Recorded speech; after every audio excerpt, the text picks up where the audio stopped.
ഇതേ അടുത്ത ഐറ്റവുമായിട്ട് അമ്മ രുചികൾ എത്തി കേട്ടോ. ഒരു വെറൈറ്റി ചിക്കൻ റെസിപ്പിയാണ്. ചിക്കൻ റോസ്റ്റ് എന്നോ ഒക്കെ പറയാം. അതിന് ഞാനൊരു 1/2 കിലോ ചിക്കൻ എടുത്തു. അതിലേക്ക് 1 സ്പൂൺ കാശ്മീരി മുളക് പൊടി, ഉപ്പ്, മഞ്ഞൾപ്പൊടി, കുരുമുളക് പൊടി ഒരു 2 ടീസ്പൂണോളം എടുത്തു. പിന്നെ മഞ്ഞൾപ്പൊടി ഒരു 1/4 ടീസ്പൂൺ എടുത്തു. പിന്നെ തൈര്. ഓക്കെ, ഇത്രയും സാധനങ്ങൾ ചേർത്തിട്ട് മിക്സ് ചെയ്യണം നല്ലപോലെ. ഓക്കെ, ഉപ്പും കൂടെ ചേർത്ത് ഉപ്പ് പറഞ്ഞു ഉപ്പും കൂടെ ചേർത്തിട്ട് നല്ലതുപോലെ മിക്സ് ചെയ്യുക. നന്നായി മിക്സ് ചെയ്ത് അത് അവിടെ വെക്കുക. ഒരു അരമണിക്കൂറോളം വെക്കുക കേട്ടോ. ആ നേരം കൊണ്ട് നമുക്ക് കുറച്ച് പരിപാടിയുണ്ട്. അപ്പോൾ ഒരു പാൻ അടുപ്പത്ത് വെക്കണം. പാനിലേക്ക് ഒരു 2 ടേബിൾ സ്പൂൺ നിറച്ചിങ്ങനെ ഫില്ല് ചെയ്ത് വേണ്ട, നെകക്കെ ഉള്ള ടേബിൾ സ്പൂണിന് കൊത്തമല്ലി ചേർത്തു. കുരുമുളകും 2 ടേബിൾ സ്പൂൺ ചേർത്തു. ഇനി വേണ്ടത് പെരിഞ്ജീരകം ഒരു വലിയ ടേബിൾ സ്പൂൺ ചേർത്തിട്ടുണ്ട്.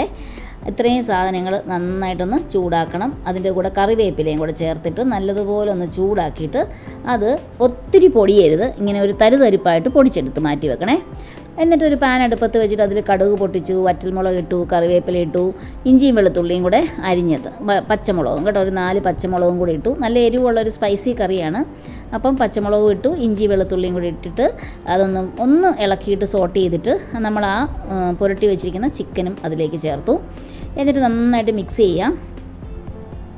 ഇത് പല സ്പൂണുകൾ യൂസ് ചെയ്യുന്നത് എന്താണെന്നറിയാമോ? ഇളക്കുമ്പം അടിയിൽ മുട്ടാതിരിക്കാൻ വേണ്ടി നമ്മൾ ഈ സ്പാറ്റിൽ യൂസ് ചെയ്തു. പിന്നെ പതുക്കെ എടുക്കുമ്പോൾ സ്പാറ്റിൽ വെച്ച് ചെയ്യാൻ ഭയങ്കര പാടല്ലേ. അപ്പം അതുകൊണ്ടാണ് സ്പൂൺ യൂസ് ചെയ്യുന്നത്. അങ്ങനെ പല സ്പൂണുകളാണ് യൂസ് ചെയ്തത്. അപ്പോൾ അതാ ഇതുപോലെ അടച്ച് വെച്ചിട്ടൊരു നല്ല ഫുൾ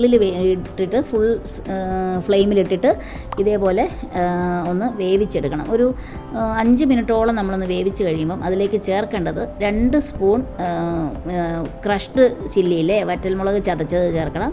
പിന്നെ നമ്മൾ പൊടിച്ച് വെച്ചിരിക്കുന്ന അത് കണ്ടില്ലേ, ഇതുപോലെ തരിതരിപ്പായിട്ടാണ് പൊടിച്ചിരിക്കുന്നത് കേട്ടോ. തീരെ പൊടിയായിട്ടല്ല പൊടിച്ചിരിക്കുന്നത്.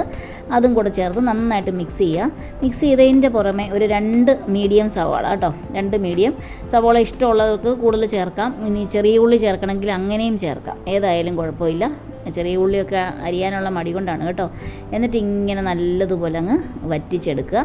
പിന്നെ അടച്ച് വെക്കണ്ട, പിന്നെ ഇത് സിമ്മിൽ കിടന്നാൽ മതി കേട്ടോ. സിമ്മിൽ കിടന്നിട്ട് ഒരു 10 മിനിറ്റെങ്കിലും എടുക്കും. അപ്പോഴത്തേക്കും ഇതേ കളറിൽ നല്ല സൂപ്പർ ടേസ്റ്റി ആയിട്ടുള്ളൊരു ചിക്കൻ റോസ്റ്റ്. അടിപൊളി ടേസ്റ്റ് എന്ന് പറഞ്ഞാൽ അടിപൊളി ടേസ്റ്റാണ്. ഒരു നല്ല പെപ്പറിൻ്റെ ടേസ്റ്റാണ് മുന്നിൽ വരിക. അപ്പോൾ ഒരു അടുത്ത വീഡിയോയുമായിട്ട് ഞാൻ ഉടനെ വരും. Bye bye.